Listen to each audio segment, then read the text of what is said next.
자, 고래 친구들을 살리는 페이퍼리스 환경 수업으로 이번에 발표를 맡게 된 대구 지산초등학교 김은혜입니다. 반갑습니다. 자, 저희 약간 중의적인 의미로 고래 친구들을 살리는 페이퍼리스 환경 수업을 하였는데요. 일단은 먼저 제가 왜 환경 수업에 대해서 시작을 했는지 말씀을 드리려고 합니다. 국가 지속가능 발전 목표에 대해서 다들 한 번쯤 들어보셨을 것 같은데요. 이곳에서 혹시 환경과 관련된 게 몇 가지인지 아실까요? 네, 총 6가지입니다. 그만큼 이 17개 중에서도 굉장히 중요하게 환경적인 부분에 대해서 강조를 하고 있다는 것인데요. 저는 학교에서 학생들이 미래에 대해서 배우는 것이 굉장히 중요하다고 여깁니다. 그래서 이번에 6학년 1학기를 진행하면서 학생들에게 환경에 대해서 한번 교육을 해보았습니다. 우리 학교에서는 미래교육을 위해서 개념 기반 탐구 수업으로 수업을 진행을 하는데요. 이 원리 자체에 대해서 설명을 드리자면 주제에 대해서 조금 어긋나기 때문에 간단하게만 말씀을 드리자면 학생들이 예전에 배웠던 연역적 방식이 아니라 사실을 기반으로 일반화된 부분에 대해서 배우는 귀납적인 방식의 탐구 수업을 하는 것이 개념 기반 탐구 수업입니다. 개념 기반 탐구 수업은 이런 식으로 6개의 단계를 거쳐서 운영이 되어지는데요. 관계 맺기, 집중하기, 그리고 조사를 한 다음 조직 및 정리, 일반화, 전이하기를 통해서 삶의 전이를 하는 것으로 이어집니다. 물론 여기에서 단계가 빠질 수도 있고 들어갈 수도 있고 성찰하는 것은 계속해서 반복되는데요. 저는 이 프로젝트를 위해서 3가지의 탐구 목록을 설정하여서 진행을 하였습니다. 그럼 선생님들께서 수업을 진행을 하시기 위해서는 수업을 하기 전 계획을 세우셔야겠죠. 그래서 저는 관련된 성취 기준을 하나하나 모두 가위로 잘라서 단계에 맞게 이렇게 배열을 하였습니다. 그리고 학생들의 배경 지식을 파악을 해야 했습니다. 그래서 자, 여기 보이지? 보이는 거 써봐. 그럼 무슨 생각이 들어? 그럼 그거 뭐가 궁금해? See, Think, Wonder의 사고 루틴을 가지고 학생들과 수업을 하였습니다. 그 다음 성취 기준을 분석해볼까? 여기서 어떤 거에 대한 개념이 있어? 그러면 너가 아는 3개 단어 적고 문장도 적고 질문도 만들어봐. 자, 이렇게 수업을 하였습니다. 근데 어느 순간 어떤 학생이 손을 들고 이야기를 하였습니다. 선생님, 저희 환경 수업하는 거 아니었어요? 저희 지금 환경을 낭비하고 있는 것 같아요. 그 순간 내가 조금 잘못된 접근을 하고 있구나. 나는 환경 수업을 하기로 했는데 사실은 환경을 파괴하는 수업을 하고 있었구나. 그래서 조금 시각을 바꾸어서 내가 자원을 낭비하지 않는 선에서 에듀테크를 활용할 수 있는 방법은 무엇일까? 수업에는 어떻게 녹일 수 있을까에 대해서 고민해 보았습니다. 그래서 교육과정 설계 과정부터 다시 돌아보았는데요. 저희 학교는 이런 식으로 프로젝트에 대한 틀이 제공됩니다. 많은 학교에서도 이런 틀이 있으실 거고 분명히 학교에 결제를 받으셔야 될 텐데요. 저는 학년 연구기 때문에 제가 작성하고 1차로 수정해서 보고를 합니다. 그러면 선생님, 이 부분은 고치셔야겠습니다. 고치겠죠. 학년 부장님과 회의를 합니다. 선생님, 이 부분은 좀 또 고칩니다. 자, 그 다음 연구부장님한테 수업이 갑니다. 또 고쳐요. 교감 교장 선생님께 또 인쇄해서 또 갑니다. 그러면 총 우리는 아직 시작도 하지 않은 프로젝트 수업에서 24장의 종이를 낭비를 하는 겁니다.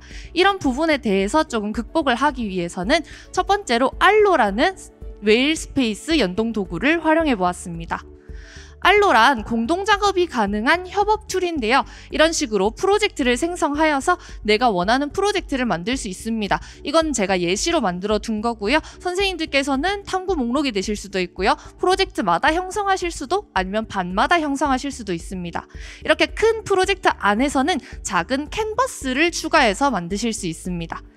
그래서 학생들에게 이렇게 만들어주는 겁니다. 어디선가 뭔가 많이 보신 느낌이 드실 거예요. 공동작업 PPT 툴처럼 생겼는데요.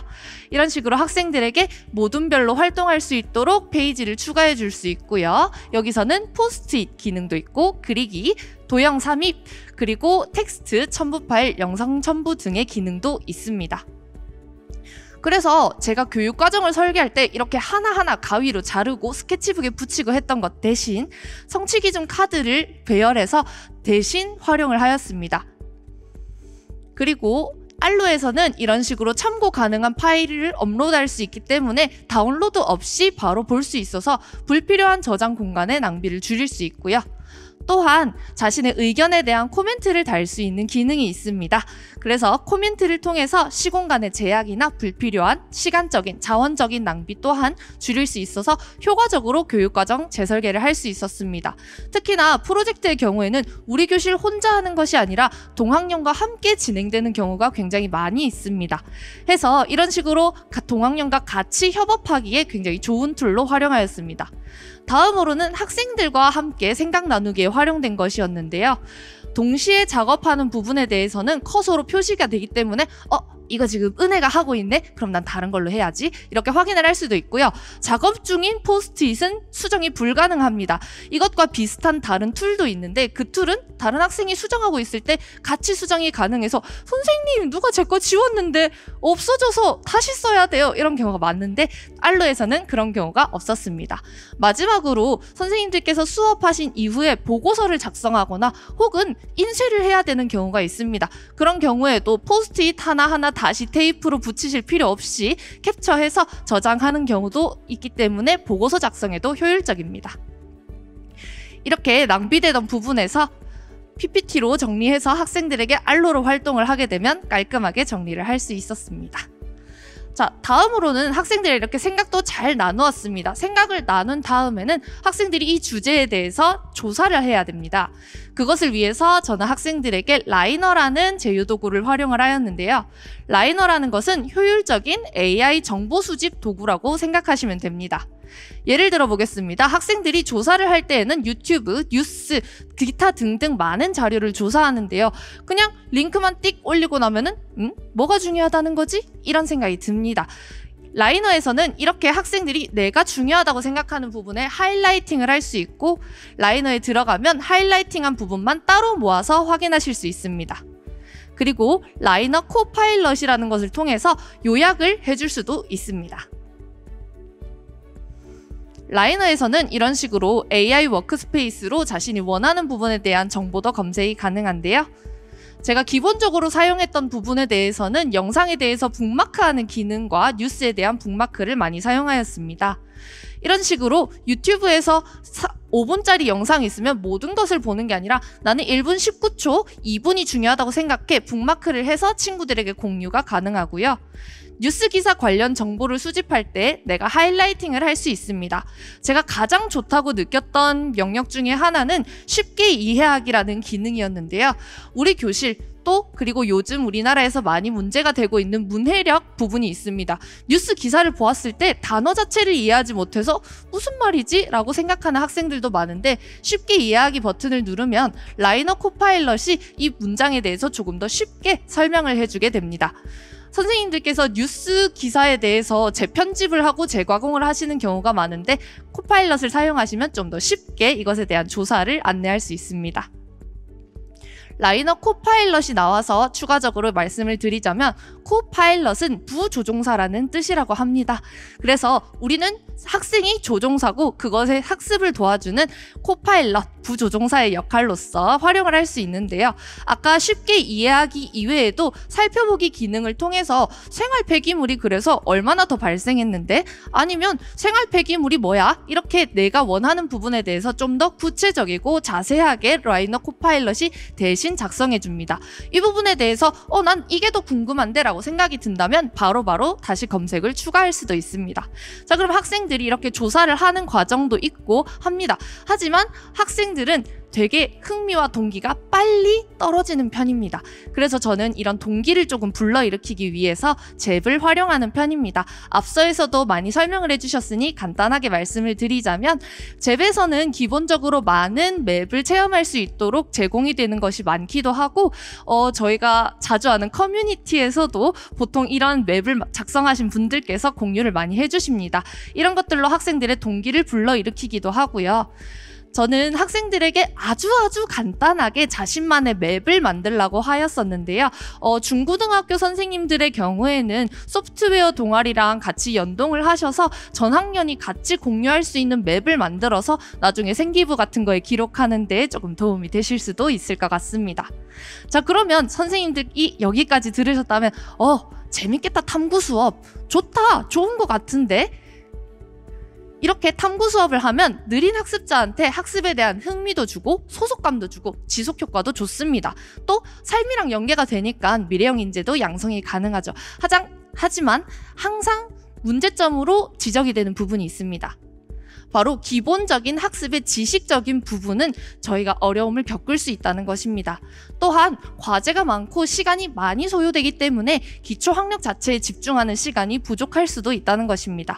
이에 대한 한계점을 극복하기 위해서는 저는 이런 웨일 연동 도구를 활용해 보았습니다. 첫 번째로는 스마트홀 AI 학교 수학인데요. 여기서는 학생들이 단원별로 학습이 가능하며 자신이 틀린 문제에 대해서 유형별로 또는 그것과 관련된 쌍둥이 문제들로 학생들이 수학에 대한 보강이 가능합니다. 저는 아침 자습 시간이나 가정 자율과제로 주고 자율로 주면 안 합니다. 그래서 한 달에 한 번 베스트로 시상을 할 수 있도록 동기를 주는 편입니다.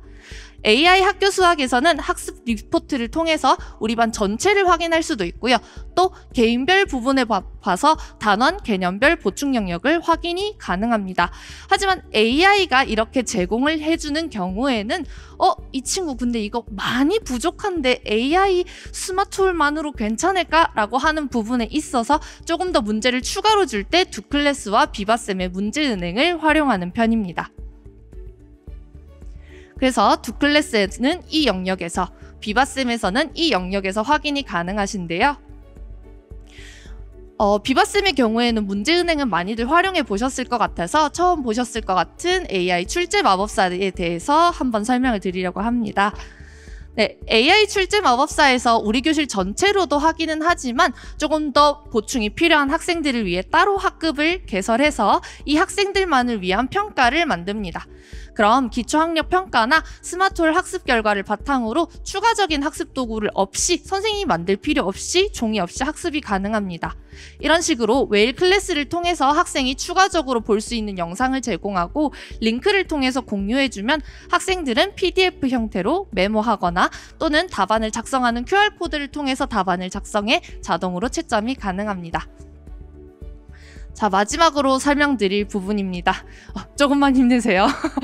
네, 이것이 뭔지 아시는 분도 있고 모르는 분도 있으실 것 같습니다. 자, 선생님들, 보통은 우리가 모든 교과목에서 기본적으로 학생들이 학습 결과에 대해서 할 때 쓰는 게 뭐라고 생각하세요? 그렇죠, 글쓰기입니다. 감사합니다. 네, 근데 글쓰기의 경우에는 아주 많은 피드백과 작성이 필요합니다. 특히 요즘의 학생들은 SNS 발달을 통해서 타자 치는 것과 짧은 문장 쓰기에 익숙하기 때문에 논리적이고 절차적으로 글 쓰는 부분에 대해서는 어려움을 겪는 경우가 많습니다. 그래서 교사는 항상 적절한 틀도 줘야 되고요. 적합한 피드백도 꾸준히 주어야 되지만 일을 하는 데는 종이도 많이 낭비되고요. 20명이나 되는 학생들에게 자, 이건 조금 더 길게 써야 돼. 이건 논리가 너무 부족하잖아. 하기에는 피드백에 어려움이 있습니다. 그래서 이렇게 저는 리튼 트레이닝이라는 글쓰기 도구를 활용을 해보았는데요. 리튼 트레이닝은 개요, 본문 작성, 퇴고의 절차를 제공을 하여서 글쓰기 절차 자체에 어려움이 있는 학생들에게 도움을 줄 수 있습니다. 리튼을 처음 들어가게 되면 이렇게 주제를 작성하시게 되는데요. 주장, 이유, 사례, 결론 이런 식으로 학생들이 각각에 대해서 어떤 단계에는 어떻게 써야 되는지 비계를 제공해 주게 됩니다. 자, 그럼 학생들이 주제도 적고 이유도 적고 사례도 적고 결론도 적으면 저희가 이제 본문 파트에 들어가서 개요를 작성한 이후에는 세부적인 내용을 작성하도록 본문으로 안내가 됩니다. 본문으로 안내된 다음에는 학생들이 기본적인 글감을 찾는 데 어려움이 있을 수 있기 때문에 이런 식으로 리튼 트레이닝에서 자동으로 자료를 추천을 해줍니다. 그리고 여기에서 추가적으로 아까 나왔던 라이너 코파일럿을 같이 활용한다면 조금 더 글감을 풍부하게 작성하실 수 있겠죠. 마지막 퇴고 작용에서는 제목도 추천해주고요. 맞춤법급서도 자동으로 해주기 때문에 학생들에게 이런 식으로 효과적으로 수업을 할 수 있습니다. 자, 이렇게 제가 지금까지 웨일에 관련된 제휴 서비스들과 함께한 수업에 대해서 공유를 드렸는데요. 맨 처음에 저에게 환경을 파괴하는 것 같아요 라고 하던 학생이 저에게 마지막에 수업이 끝날 때쯤 자기가 했던 활동 결과물들을 모두 정리한 거를 파일로 받고 나서 선생님, 저 진짜 환경 좀 지키면서 수업한 것 같아요. 저희 종이 낭비 되게 줄었네요 라고 하는 거예요. 그러면서 제가 1학기 초반에 나눠줬던 종이 무더기를 가지고 오는 거예요. 그래서 이거 되게 어떻게 느껴졌을지는 모르겠지만 학생한테 어느 정도 깨달음을 줄 수 있었던 과정이었던 것 같네? 라는 생각이 들었습니다. 네, 단순히 외일과 함께한 수업이 아니라 학생과도 함께할 수 있었고 학부모님도 옆에 있던 동료 선생님들과도 함께할 수 있었던 수업이었기 때문에 더욱 의미 깊었던 것 같습니다. 발표 들어주셔서 감사합니다.